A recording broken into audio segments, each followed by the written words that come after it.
New Marxism, एक political ideology, एक critical theory. आज होगी बात इस पे। मैं हूं professor Mumtaz Ali from university of चकवात, डिपार्टमेंट ऑफ इंग्लिश। तो आइए जानते हैं कि न्यू मार्क्सिज्म क्या है। याद रखिएगा कि कोई भी जो थ्योरी होती है वो कभी भी जामद नहीं होती, स्टैटिक नहीं होती, वो डायनामिक होती है, मूविंग होती है, रिप्लेस हो जाती है, चैलेंज हो जाती है। थ्योरी क्या होती है? थ्योरी का मतलब है किसी चीज को देखने का रंग, ढंग, अंदाज, सोचने का एक तरीक़ाकार। अब मार्क्सिज्म आया 19वीं सदी में, तो उसको जब सोसाइटी को देखने का एक अंदाज बदला गया, तो एक जब अंदाज बदला गया तो एक चीज महसूस हुई कि एक नया इज्म एग्जिस्ट करे और वो इज्म था न्यू मार्क्सिज्म। ये एक नई अटेम्प्ट थी सोसाइटी को समझने की। तो ये जो पॉलिटिकल आइडियोलॉजी है, ये क्लासिकल मार्क्सिज्म या ऑर्थोडॉक्स मार्क्सिज्म जो है उसकी एक एक्सटेंडेड फॉर्म भी कही जाती है कि उसकी एक्सटेंडेड फॉर्म है, और कुछ कहते हैं कि ये उसका एक फिरका है, उसका एक सेक्ट है, उसके अंदर एक अलग से एक नई चीज बना के पेश कर दी गई है। अब मार्क्सिज्म जो है ये क्लास की बात करता है। वो कहते हैं कि ये आपकी सोसाइटी जो है, ये क्लास की डिवीजन जो है वो बोर्जुआ क्लास और आपकी जो एक क्लास होती है जिसको आप कहते हैं कि प्रोलेटेरिएट क्लास। अब ये दोनों इन क्लासेस को लेके तो मार्क्सिज्म और जो आपका न्यू मार्क्सिज्म है, दोनों एक्सप्लॉयटेशन की बात करते हैं, दोनों जो है ये कैपिटलिज्म की भी बात करते हैं। अब ये क्लास बनती कैसे है? अगर हम पूछें कार्ल मार्क्स से या आप मार्क्सिज्म से पूछें कि ये क्या है, तो वो कहता है कि आपकी क्लास जो है ये इकोनॉमिक डिटर्मिनिज्म पे चलती है। आपकी सोसाइटी का जो बेस है और सुपर स्ट्रक्चर, बेस का मतलब होता है कि सोसाइटी का सोर्स ऑफ इनकम, ये एग्रीकल्चर है, ये फिशिंग है, ये आपकी इंडस्ट्री है, ये बिजनेस है, इवन आपका अपना जाती सोर्स ऑफ इनकम, इसको कहते हैं बेस। और सुपर स्ट्रक्चर होता है आपकी social, political, moral, ethical, religious, economical, personal, intellectual, psychological values. और ये सिर्फ आपकी ही नहीं, आपकी सोसाइटी की भी तमाम moral, educational, religious, political, educational और पर्सनल, एथिकल, साइकोलॉजिकल जितनी भी जुडिशियल वैल्यूज हैं, इवन फैमिलियल वैल्यूज भी ये, और इसमें इंटेलेक्चुअल वैल्यूज भी हैं, इन सब को डिटरमिन करता है आपका इकोनॉमिक सिस्टम। ये होता है बेस और सुपर स्ट्रक्चर, कि आपकी सोसाइटी को डिटरमिन करती है आपकी सोसाइटी की इकोनॉमी। लेकिन इसी बुनियाद पर फिर क्लास सिस्टम बनता है, और क्लास सिस्टम में बोर्जुआ क्लास और आपकी प्रोलेटेरिएट क्लास आती है, जिन अपर मिडिल क्लास और लेबर क्लास, और इसी की वजह से कैपिटलिज्म इनको एक्सप्लॉइट करता है। लेकिन जब हम दूसरी तरफ मुड़ते हैं न्यू मार्क्सिज्म की तरफ, तो वो हमें ये कहते हैं कि ये इकोनॉमिक डिटर्मिनिज्म ये अपनी जगह है, लेकिन आपकी सोसाइटी की जो political, economic, social, psychological, mental, religious और आपकी फैमिलियल, जुडिशियल जितनी वैल्यूज हैं, उनको जो चीज़ें डिटरमिन करती हैं वो इकोनॉमिक्स के अलावा भी हैं। जैसे उसमें आपका सोसाइटी की आइडियोलॉजी आ जाती है, कल्चर आ जाता है, उसकी जो जेंडर आ जाता है, रेस है, इदारे आ जाते हैं, सिचुएशन आ जाते हैं, फैमिली, आर्ट और political system, religious system, religion और मीडिया भी इसके अंदर आ जाता है, प्रिंट या इलेक्ट्रॉनिक मीडिया। ये सारी चीज़ें भी जो हैं ये आपकी क्लास बनाती हैं, सोसाइटी को डिटरमिन करती हैं। यानी सोसाइटी जो होती है वो सोशली डिटरमिन भी होती है, पॉलिटिकल डिटर्मिनेशन भी होती है, उसके अंदर साइकोलॉजिकल डिटर्मिनिज्म भी है, मेंटल डिटर्मिनिज्म भी है, आर्ट और कल्चर के जरिए भी डिटर्मिनिज्म है, फैमिली के जरिए भी डिटर्मिनिज्म है, आइडियोलॉजीज के भी जरिए है। यानी सिर्फ इकोनॉमिक ही नहीं है सब कुछ, ये बाकी चीज़ें जो हैं ये भी एक सोसाइटी को डिटरमिन करती हैं, उसके अंदर जो उसको एक्सप्लॉइट भी करती हैं, उसके सिस्टम को डिटरमिन भी करती है, उसके सुपर स्ट्रक्चर को। और जब सुपर स्ट्रक्चर को डिटरमिन करती हैं तो इसके अंदर सिर्फ दो क्लासेस नहीं रह जाती जिनकी बात करता है मार्क्स, के बोर्जुआ और प्रोलेटेरिएट। ये कहता है कि न्यू मार्क्सिस्ट कहते हैं कि एंड नंबर ऑफ क्लासेस, और भी क्लासेस एग्जिस्ट करती हैं, और and number of class conflicts भी एग्जिस्ट करते हैं सोसाइटी के अंदर, और उसके अंदर बहुत सारे पार्टिसिपेंट्स भी हैं। और इसमें आपके पास और भी क्लासेस हैं, जैसे ब्यूरोक्रेसी है, डेमोक्रेसी है, आर्मी है, पुलिस है, और हर जगह क्लास होती है। ये सिर्फ दो क्लासेस नहीं है, बाकी हर जगह हर तरह की ही क्लास पाई जाती है। अब मार्क्सिज्म जो है ये कहता है कि जो आपकी क्लास है बोर्जुआ और प्रोलेटारिएट, कैपिटलिज्म इनको एक्सप्लॉइट करता है। लेकिन ये लोग कहते हैं न्यू मार्क्सिस्ट के कैपिटलिज्म भी एक्सप्लॉइट करता है, लेकिन साथ साथ इंपीरियलिज्म भी कैपिटलिज्म की तरह की एक चीज है। दोनों एक तरह से एक्सप्लॉइट करते हैं, एक मुल्क के अंदर करता है और एक मुल्क से बाहर करता है। फिर ये वर्ल्ड क्लासेस की बात करते हैं, न्यू मार्क्सिस्ट होते हैं, यानी वर्ल्ड क्लास और इंपीरियलिज्म की बात करते हैं। एक होता है सेंटर जिसमें डेवलप्ड कंट्रीज आपके आ जाते हैं, फिर आपके हैं जो अंडर डेवलप्ड कंट्रीज या डेवलपिंग कंट्रीज। तो जो अंडर डेवलप्ड कंट्रीज हैं वो तो आपकी पेरिफेरी है, या डेवलपिंग कंट्रीज जो है वो आपका सेमी पेरिफेरी है। तो जो आपका सेंटर होता है ना, वो बाकी सब कंट्रीज को मार्जिनलाइज करता है, उनको एक्सप्लॉइट करता है, वहां जाके कॉलोनी बनाता है, और वहां जब उनके रिसोर्सेज लूटता है तो उसको भी इंपीरियलिज्म की एक्सप्लॉइटेशन कहते हैं। तो इसका मतलब यह है कि इंपीरियलिज्म और कैपिटलिज्म दोनों एक्सप्लॉइट करते हैं न्यू मार्क्सिज्म के मुताबिक। अब न्यू मार्क्सिस्ट ये कहते हैं कि किस तरह इंसान को इस इकोनॉमिक एक्सप्लॉइटेशन से, सोशल एक्सप्लॉइटेशन से, पॉलिटिकल एक्सप्लॉइटेशन से, साइकोलॉजिकल मेंटल एक्सप्लॉइटेशन से, इंटेलेक्चुअल एक्सप्लॉइटेशन से, इंपीरियलिज्म की एक्सप्लॉइटेशन से कैसी आज़ादी दिलाई जाए, और एक इसको वुमेन एमेंसिपेशन का कॉन्सेप्ट है कि उसकी तरफ इसको लेके जाया जाए।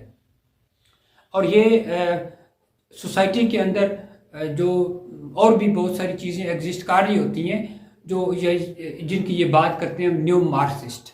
अब ये एक तो ये बात करते हैं हाई कल्चर और लो कल्चर की। जैसे ग्रामची कहता है कि हाई कल्चर होता है, लो कल्चर होता है, और जो बोर्जुआ क्लास होती है वो इस कल्चर डिफरेंस को क्रिएट करके तो एक क्लास जो है वो दूसरी क्लास को एक्सप्लॉइट कर रही होती है मुख्तलिफ तरीकों से। ये एक इसका अंदर एक ये कंसेप्ट है। फिर ये जो आपके न्यू मार्क्सिस्ट हैं ये एक एलेबोरेटेड इकोनॉमिक सिस्टम चाहते होते हैं, एलेबोरेटेड पॉलिटिकल सिस्टम चाहते होते हैं, एलेबोरेटेड सोशल और कल्चरल सिस्टम लाना चाह रहे होते हैं। ये इंडिविजुअल फ्रीडम चाह रहे होते हैं। और जब इंडिविजुअल फ्रीडम की बात करें तो हमें सार्थर भी एक मार्क्सिस्ट के तौर पर है, जो यहाँ पाल सार्थर। तो सार्थर जो है उसकी जो बात है वो कहते हैं कि ये सारा कुछ तो ठीक है कि सोसाइटी के वो भी बोर्जुआ को उनका आइडियोलॉजी को रिजेक्ट करता है, और वो कहता है कि ऐसा मुल्क है जहाँ पर डेमोक्रेसी होनी चाहिए और इंडिविजुअल को कभी भी आप जो है वो उसको नज़रअंदाज नहीं करें। एक ऐसी सोसाइटी जिसमें इंडिविजुअल को अंदर उसको इंडिविजुअल फ्रीडम होनी चाहिए। फिर ये जो आपकी न्यू मार्क्सिस्ट बात करते हैं फॉल्स कॉन्शियसनेस की, और फॉल्स कॉन्शियसनेस का मतलब ये होता है कि यानी ह्यूबर्ट ये कहता है, ह्यूबर्ट मार्क्स के मुताबिक कि ये जो फॉल्स कॉन्शियसनेस होता है ये कैपिटलिज्म की पैदावार होती है, मजदूर क्लास के अंदर ये पैदा किया जाता है। आपके पास एक एलियनेशन का कॉन्सेप्ट न्यू मार्क्सिज्म के मुताबिक एग्जिस्ट करने लगता है कि जो लेबर क्लास है वो एलियनेट होने लगती है, जो चीज़ें बनाते हैं वो बना बना के उनको उसकी मुनाटरी हो जाती है, यकसनियत हो जाती है, उबरियत होने लगती है। एक तो ये एलियनेशन है। फिर वो जो चीज़ बनाते हैं वो खुद इस्तेमाल कर नहीं सकते, ये उनकी बोरियत होती है। फिर वो जो चीज़ें बनाते हैं वो कोई और ले लेता है, उनसे लेके बेचता है, पैसे उसके पास चले जाते हैं, उसकी जो वैल्यू है वो बढ़ती है, और ये मजदूर का मजदूर ही रहता है। और इसीलिए इसको एलियनेशन होती है। और फिर इसको सबसे ज़्यादा एलियनेशन ये होती है कि ये एक मशीन बन के रह जाता है, ये एक प्रोडक्ट बन के, एक कमोडिटी बन के रह जाता है उसके लिए। और ये जो है आपके न्यू मार्क्सिस्ट के अलावा जो मार्क्सिस्ट है वो कहते हैं कि ये जो प्रोलेटारिएट हैं ये जो है ना ये ऑल इन ऑल होने चाहिए, यानी एग्जिस्टिंग सिस्टम को ख़त्म करके जो आपकी प्रोलेटारिएट क्लास है उसको हमें ऊपर लेके आना चाहिए। लेकिन ये जो है न्यू मार्क्सिस्ट है ये कहते हैं कि नहीं, डेमोक्रेटिक सिस्टम होना चाहिए। ऐसे नहीं होना चाहिए कि एक क्लास ख़त्म भी नहीं हो सकती क्लासेस और फिर एक क्लास को ऊपर लाया नहीं जा सकता, डेमोक्रेटिक होनी चाहिए। अब साइंटिफिक तरीके से चीज़ों को समझने के बजाय ह्यूमनिज्म के ज़रिए, इंसान दोस्ती के ज़रिए चीज़ों को समझने की कोशिश करें। मार्क्सिस्ट ये कहते हैं कि इकोनॉमिक जो होता है इम्पैक्ट होता है कैपिटलिज्म का, जो हैव और हैव नॉट्स का इशू है कि ये एक्सप्लॉइट करते हैं। तो ये जो आपके न्यू मार्क्सिस्ट है ये कहते हैं कि जो साइकोलॉजिकल प्रॉब्लम्स पैदा होते हैं इस कैपिटलिज्म की वजह से, उनको भी हमें जज करने की ज़रूरत है और उनको भी टैकल करने की ज़रूरत होती है। फिर ये जो स्टेटलेस जो होती है आपके पास क्लास, यानी क्लासलेस स्टेट का कॉन्सेप्ट जो ये मार्क्सिज्म का कॉन्सेप्ट है लेकिन अगर हम न्यू मार्क्सिज्म की तरफ चले जाएं, वो कहते हैं कि जो स्टेट है उसको, उसकी जो आइडियोलॉजिकल जो फाउंडेशन होती हैं स्टेट की, वो भी इम्पॉर्टेंट होती है। क्योंकि स्टेट जो होती है वो इम्पॉर्टेंट है, आप कोई भी क्लासलेस स्टेट नहीं बना सकते। स्टेट की अहमियत होती है, उसको हमें साथ लेके चलना होता है। तो लिहाजा ये साइंटिफिक तरीके से समझने की बजाय ह्यूमनिस्टिक तरीके से, इंसानी दोस्ती के जरिए चीज़ों को समझने की कोशिश करें। यानी साइंटिफिक तरीके का मतलब ये है कि आप डायलेक्टिकल मटीरियलिज्म के जरिए, या जिसको ये आपका जो हिस्टोरिकल मटीरियलिज्म है उसके तरीके से ये चलने की कोशिश करते हैं। लेकिन ये कहते हैं कि इन्हें ये ह्यूमनिज्म के जरिए एक इंसान दोस्ती का तरीका इख्तियार किया जाए, ताकि हम सोसाइटी को इस तरह से भी समझें। और जब हम ह्यूमनिज्म को इन्वॉल्व करेंगे तो हमें समझ आएगी कि नहीं सिर्फ इकोनॉमी ही चीज़ों को डिटरमिन नहीं करती, बल्कि ये जो आपके सोसाइटी के अंदर इंस्टीट्यूशन है, फैमिली है, आर्ट है, कल्चर है, रिलीजन है, पॉलिटिक्स है, मीडिया है, आपके जो जेंडर है, रेस है, ये चीज़ें भी सोसाइटी के अंदर एग्जिस्ट करती हैं और इन चीज़ों को भी हमें साथ लेके चलना चाहिए।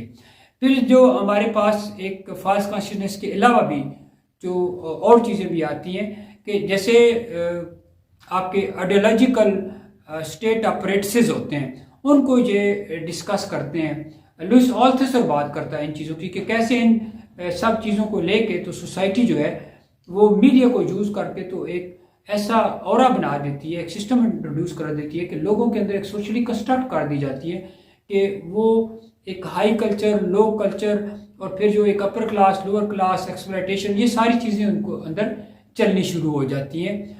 और ये मीडिया के ज़रिए और भी जो इनके पास सोर्सेज होती हैं उनके ज़रिए ये सारी चीज़ें इनको एक्सप्लॉयटेशन की जाती है।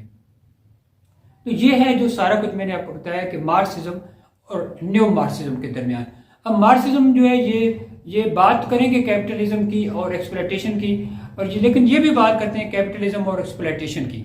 लेकिन ये एक ऐसी सोसाइटी जो है, वो तो कहते हैं कि जो प्रोलेटारी तबका है, जो प्रोलेटारिएट है, वो कंट्रोल कर ले सारा कुछ और एक उनके पास सारा कुछ आ जाए। लेकिन ये जो है ये एक ऐसी सोसाइटी का कॉन्सेप्ट देना चाहते हैं, क्योंकि ये तो कैपिटलिज्म के खिलाफ है ना। लेकिन ये चाहते हैं कि कैपिटलिज्म को जो क्लास सिस्टम है या कैपिटलिज्म को ख़त्म करके हम कुछ नहीं हासिल कर सकते, बल्कि हमें एक एलेबोरेटेड जो है ना इकोनॉमिक, पॉलिटिकल, कल्चरल सिस्टम देने चाहिए ताकि इंडिविजुअल फ्रीडम मिले। तो इंडिविजुअल फ्रीडम तब ही हो सकती है अगर हम ये जो मार्क्सिज्म और न्यू मार्क्सिज्म इन दोनों को मिला के ये समझने की कोशिश करें कि इकोनॉमिक्स के अलावा भी चीज़ें सोसाइटी को डिटरमिन करती हैं या नहीं।